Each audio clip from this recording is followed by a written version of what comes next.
Yung character ko na si Dr. Annalyn Santos. Siyempre, sobrang dami ko po kasi natutunan eh. Lalo po sa mga kasama ko.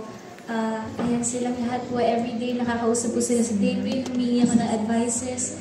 So, ang dami ko po natutunan bilang isang artista and bilang isang tao dahil kay Dr. Annalyn. Okay, thank you. So, ito last na. Pwede mo ma-share sa amin yung biggest challenge na tumatak sa'yo at yung happiest memory na babaunin mo sa pag-end ng show? Biggest challenge. Siguro po kasi yung character ko talaga, challenging po talaga siya. I mean, youngest doctor po siya sa buong Pilipinas. So, naging challenge po talaga na kailangan aralin ko lahat ng medical terms. Kailangan po tama lahat ng ginagawa ko sa set dahil may mga nakabantay na mga doktor. Happiest memory, sa buong 2 years, sobrang happy ko kasi sa buong 2 years dahil po sa mga kasama ko. So hindi ko alam kung ano yung happiest memory ko, parang buong 2 years dahil po sa kanilang lahat. Thanks, Joanne. Thank you. Congrats ulit. Yeah, thank you so much, Miss Jade. And the next naman po will be Mr. Dodon Sermino of Abante News Online. Ayan, magandang hapon. Labing ng yung question ko, of course, for Carmina, Richard, Dina, and Miss Pinky. So, sana iba-ibang sagot And then, hindi naman. Hindi, sa tingin nyo, kasi ang dami nyo ng shows na nagawa, di ba? Parang hindi na nga rin halos natin mabilang kung ilang teleserye na nagawa niyo. Pero ano sa tingin nyo yung parang unique ingredient ng abot kamay na pangarap? Kaya umabot siya ng ganito katagal. Parang 2 years or more than 2 years, di ba? Ayun yung first question. I-follow up ko na rin sa character nyo. Ano ba yung natutunan nyo sa character nyo? Sige. Yung may mas natutunan sa character. Bago ako maubusan ng sagot. So for me, Moira Tanyag was such a break. Kung ano-anong klaseng mga emosyon ang naramdaman. In fact, 6 months into the show, doon ko lang nalaman na hindi pala totoong anak namin ni RJ, si Zoe. Pero the whole time, nung inuumpisa namin, syempre, The Wronged Wife ang aking drama. Ang takeaway ko po dito is yung nabuo pong pagsasamahan namin lahat. I think what's different from this show is how long it lasted. Alalahanin natin, everyday po ito, Monday to Saturday. Yes, hindi lang siya yung pangkaraniwan na Monday to Friday na show. So, one of the longest running, Miss Ali, tama po ba ako? Longest running afternoon series. Sa hira na to, talagang ang haba na nito eh. Yes. Diba? Nahabaan ka ba? Hindi. Ayun tayo ng mga habang teleserye dati. Pero ngayon, iniiksiyan na nila, di ba? So, ito yung pinakamahaba so far sa hira. And in modern times ngayon na amin natin, may streaming na rin tayong katapat, may mga online. So, hindi mo talaga mababaliwala ang success. And I think the ingredient of the success was the believability of the characters. I think yung casting po, yung pagka-believable ng ating mga doktor, mga nurse, tapos yung growth nila as their character, believable din po. Like Miss Mina from No Read, No Write, hanggang sa naging successful businesswoman na siya. Ganon. So parang everybody may growth po yung character. Pero ikaw, ano bang natutunan mo sa dalawang characters? Tumambling, wushu, mag-Chinese, tumira sa farm, wala akong maalala, Your Honor, yung mga ganyan. Mag-swimming sa Imbornal, mga ganyan. Kasi I'm thankful, I'm very, very thankful to GMA and all the creatives. Naiyak na ako na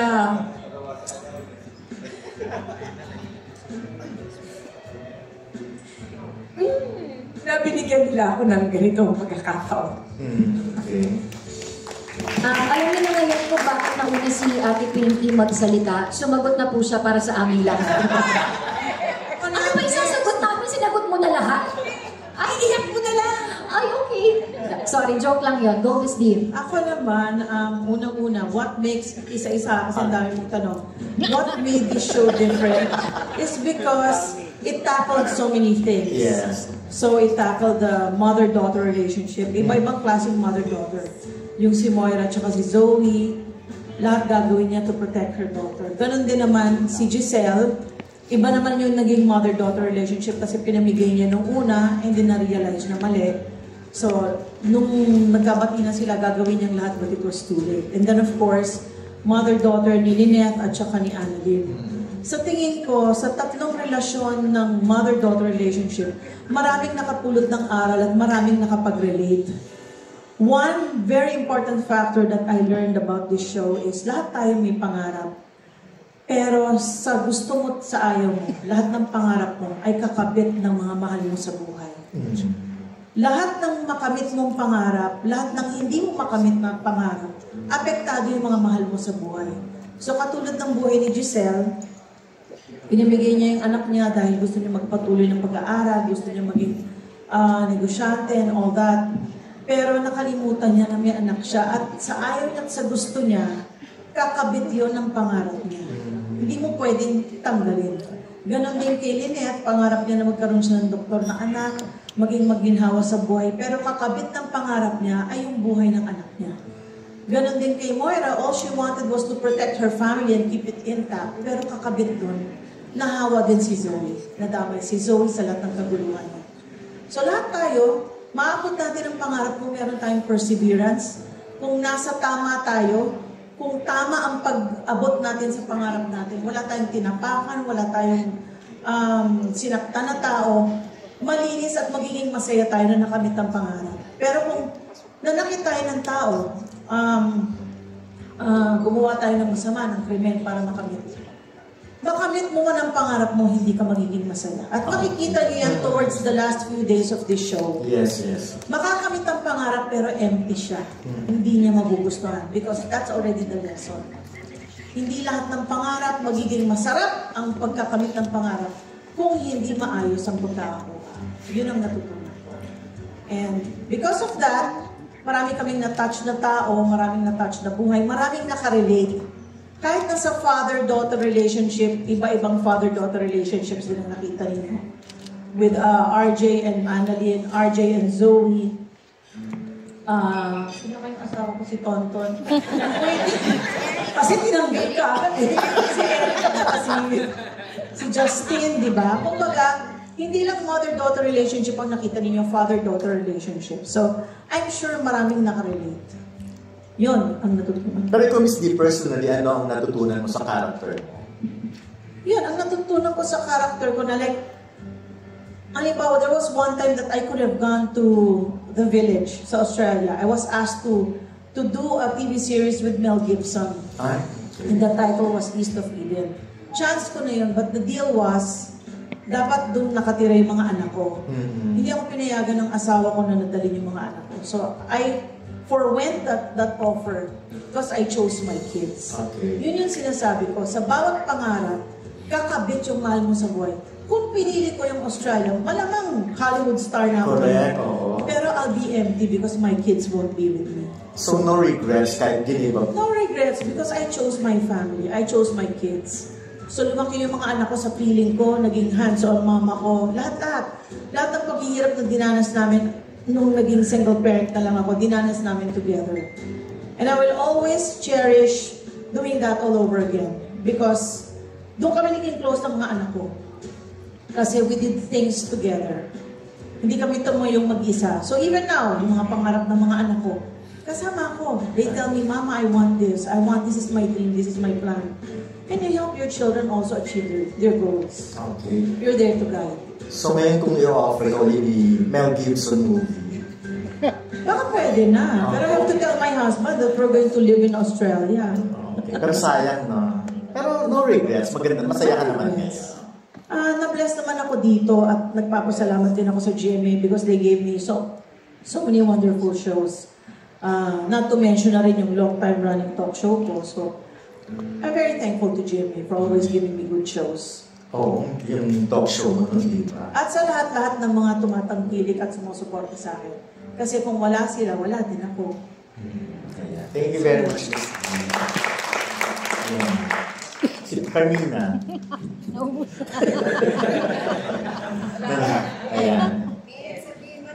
Pwede po bang copy-paste na lang? Sabi mo Hindi. kasi iba-iba yung sagot. Oh, pero kasi isa ka sa mga nagdusa seriously. talaga dito Carmine. Ha? Ikaw ang isa sa mga nagdusa talaga dito, di ba? Oo, nagdusa. Pero siguro, yung sa character kasi ni Lynette, Lynette, sa tayo Lynette, siguro sa ngayon hindi ko siya masasabing pagdurusa or sacrifice. Kasi kung gagawin mo naman yun para sa anak mo, ayaw ko siyang tawaging sacrifice. Gusto ko na ginawa ko yun, whether na nahirapan ako o hindi, okay ako dun kasi para sa anak ko yun eh. So ayoko siyang gawing sacrifice kasi parang negative yung, parang lang sa akin, parang negative lang yung term niya. So parang si Carmina at si Lynette gagawin ng lahat para sa anak niya. And siguro yung natutunan ko sa character ni Lynette na pagdating sa education, kasi no read, no write siya eh. So, parang dahil sa support na nila sa isa't isa, yung mag-ina, parang sabay silang nangarap. So, habang nag-aaral yung anak niya, nag-aaral din yung nanay niya. So, parang pagdating sa education, dapat hindi natin ikahiya na kung ano man yung edad natin, kung ikaw ay nasa grade school, high school, kung it's about education, okay lang yun. Dapat kung para sa sarili mo, kung para mapabuti mo yung sarili mo, dapat hindi mo ikakahiya yun. So parang ang galing niyang motivation din para sa akin na to try, learn new things, yung mga ganon. Kasi nga, ano yan eh, parang nakakadagdag yan sa sarili mo, sa confidence mo, yung ganon. At kung paano, at kung ano yung secret or ingredient kung bakit tumagal yung show namin, honestly, hindi ko talaga alam. Ito talaga ay hindi namin ine-expect lahat. Basta kami, gumawa lang kami ng teleserye na talagang makakapag-inspire sa mga tao. At yung makaka-relate. Kasi siguro tayo mga Pinoy kasi masyado tayo mapagmahal sa pamilya, lalo na yung mother and child. Kaya siguro ang daming kumapit kagad sa storya namin kasi parang through thick and thin, parang magkasama, parang masaya na sila, basta as long as magkasama silang dalawa. Yung simple happiness, simple joys, mas maligaya na silang dalawa. So, kaya siguro parang tumagal yung show namin. Meron ka pa bang idadagdag, Kuya Arwan? Carmina, gusto mo bang bumalik din sa pag-aaral pa? Gusto mo mag-aaral pa? Ay, oo. Gusto ko mag-aral pa ulit. Na-inspire ka rin sa character? Oo, na-inspire talaga ako. Kasi, like I said, parang pagdating, pag nag-college ka naman, wala namang pinipiling edad eh. So, Yes. okay, ang dami namang online. Ang dami nang pwedeng, ang dami ng mga ways, not only going to the literal school, but through online, ang dami mo nang pwedeng gawin, diba? Ano sanang course ang gusto mong kunin? If ever lang. Gusto ko siguro business. Baka sa business. Baka ganun. Or psychology. Gusto ko psychology. Kasi nung high school ako, parang nung magka-college na ako, I really wanted to take up psychology. Kaso napunta ako sa advertising. Tapos hindi ko natuloy. Parang feeling ko, psychology. Okay. Thank you po. Thank you. Richard.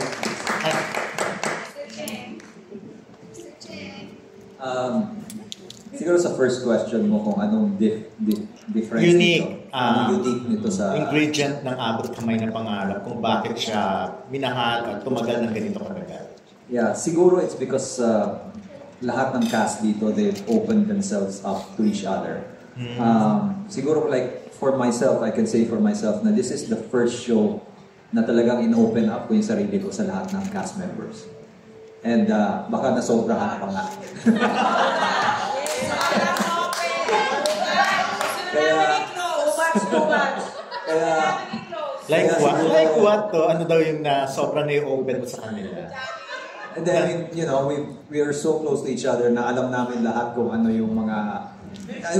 alam na namin yung mga kalukuhan na... Saka yung mga pinagdadaanan ng bawat isa. Chucky, umamin ka, Chucky. Marami akong natutunan kay Arway, promise.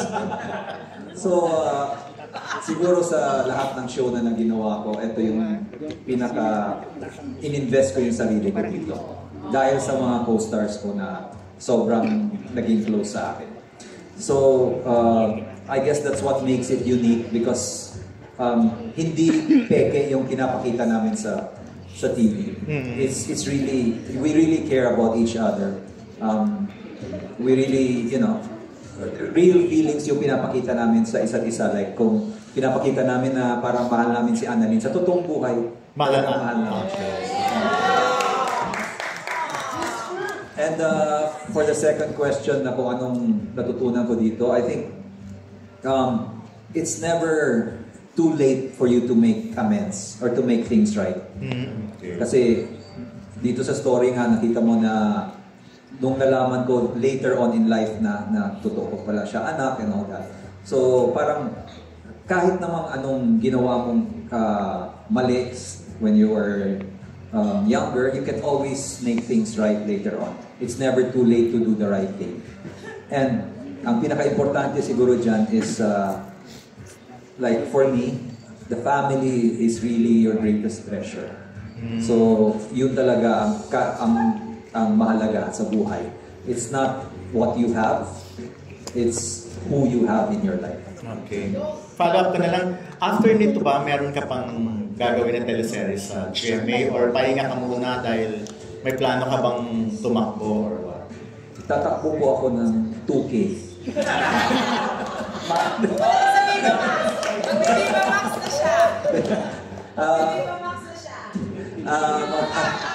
Depende naman po kung anong offer ng GMA. Kung merong offer ng ibang show, why not? I'm talaga, kung may trabaho, so much the better.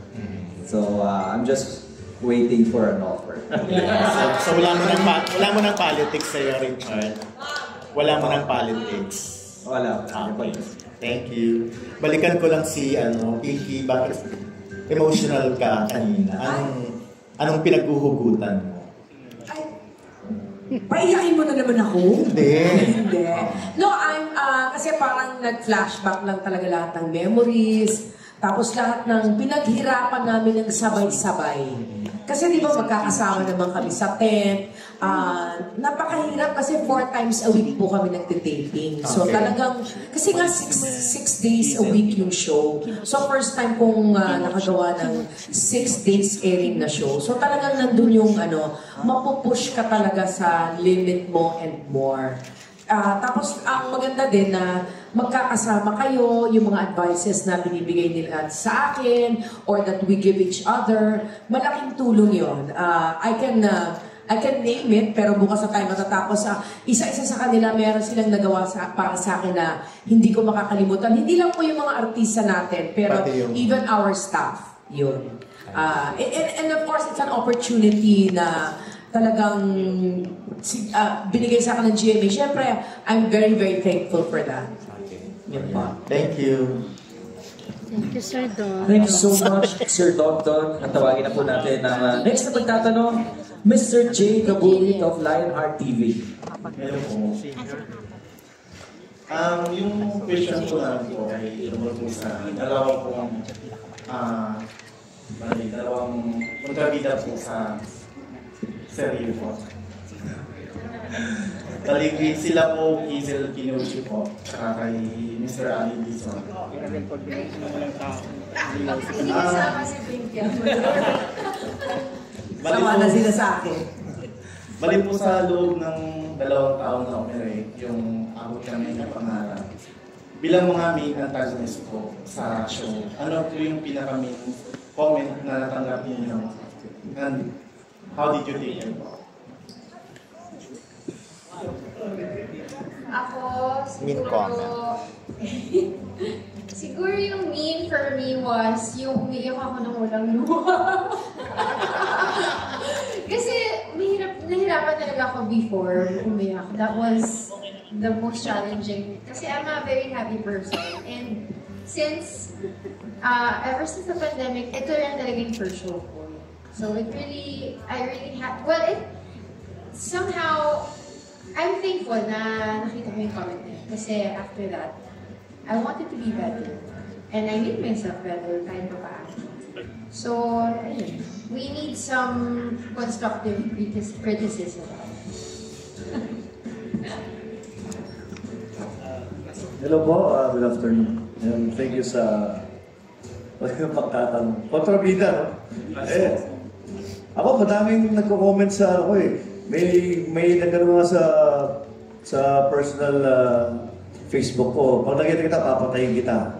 Tigilan mo na si Annalyn, tsaka si Lynette, tsaka si Doc RJ. So, personal na chat sa akin. Pero, yung iba kilala ko pa, naiinis sila sa akin. Pero, ko lang kasalanan ko, ginagawa ko lang naman ng character, yung role ko bilang Doc Carlos. So, di ba? So, yun. Siguro, ano sabi mo? Effective kasi. Effective daw. Effective daw yung paikot-trabida ko. Pero ang bait ni Doc Carlos nung una. Di ba? Ang dami nagmamahal kay Doc Carlos nung una. Pero, yun nga, nag-iba na yung character niya. So, wala. Pinabayaan na ako naman. No? Pinabayaan niyo daw siya. Ginawa na ako masama. So, pero, part of the show. Kung wala pang trabida, wala mabubuong teleserye. Yes. Thank you. Palawang question no? Bali, iniwan ka na answer naman po.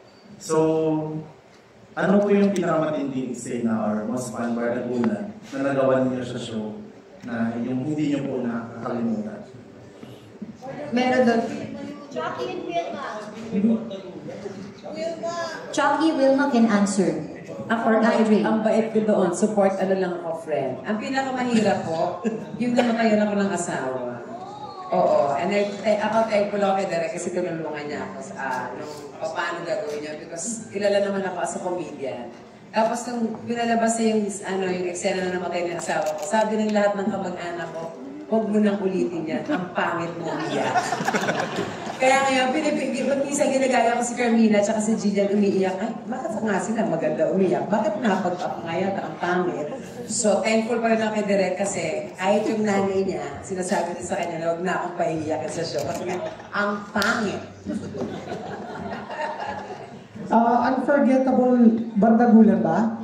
Yes. Siguro, ano bang connotation ng bardagulan? Is that a good thing? O yung parang fight mga sabunutan? Siguro hindi ko makakalimutan yung nagsubik tayo kailan lang. Yung napakainit na tapos puro action talaga, tapos mga hostage.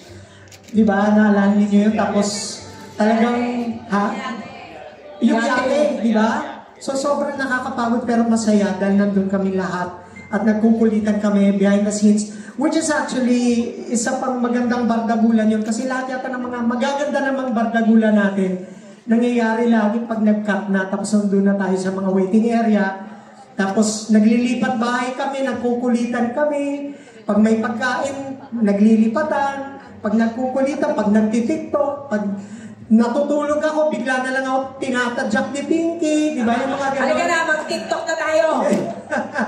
Pero yun, wala talaga akong ma-pinpoint na isang magandang, yung sobrang unforgettable, kasi lahat unforgettable talaga for me. Yes? Kalimutan mo na nung ginawa niyo akong biktima ng TikTok. Yan, si Jillian, saka super si Mila. Yan ang hindi ko makakalimutang bardagulan. Palaging ako ang nila, ang subject, at palagi naman akong nahuhulog sa trap nila. Ayun.